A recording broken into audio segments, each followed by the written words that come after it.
First of all, there are some ways you can get involved with our church leadership. Beginning with the pastor. The pastor serves as a shepherd to the flock, giving spiritual nourishment and pointing toward the chief shepherd, Christ. There's some ways you can serve alongside with me. One of the most important that is a responsibility to every member is to attend business meetings. Every other month on Sundays after fellowship dinner, we have a business meeting. Come to share ideas and vote on church business. We also have council meetings. Right now we're doing these on the first Wednesday of every month. Church officers and chairmen meet for church planning. Anyone, though, is invited to be a part of that and observe. We have Lori Care Services about every other month, and we go to the nursing home and do a service there. We'd love to have your participation. Every year we have a revival, and there's times leading up to that where we open homes for prayer meetings. We'd love to use your place like that if you have a gift of hospitality.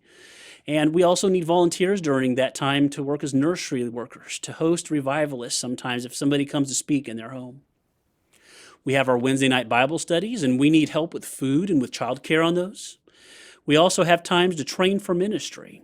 If you have a call to ministry, I'd love to work personally with you. And finally, we have a visitation ministry where we go out and visit people. And again, this is something I'd like to see every member of our church be a part of. All of the gifts can be helpful when we make these visits. The other group of leaders in our church are the deacons. They are servant leaders, and they meet spiritual and practical needs of the congregation. You can become a deacon. The word deacon simply means servant. Deacons are servant leaders in the church. Their primary responsibilities include meeting the needs of the congregation, conducting church discipline, administering the Lord's Supper, and visiting the hurting in times of need. Their qualifications are described in the book of 1 Timothy, chapter 3, verse 8 through 13. And Acts chapter 6 also tells the story of how the first deacons were chosen.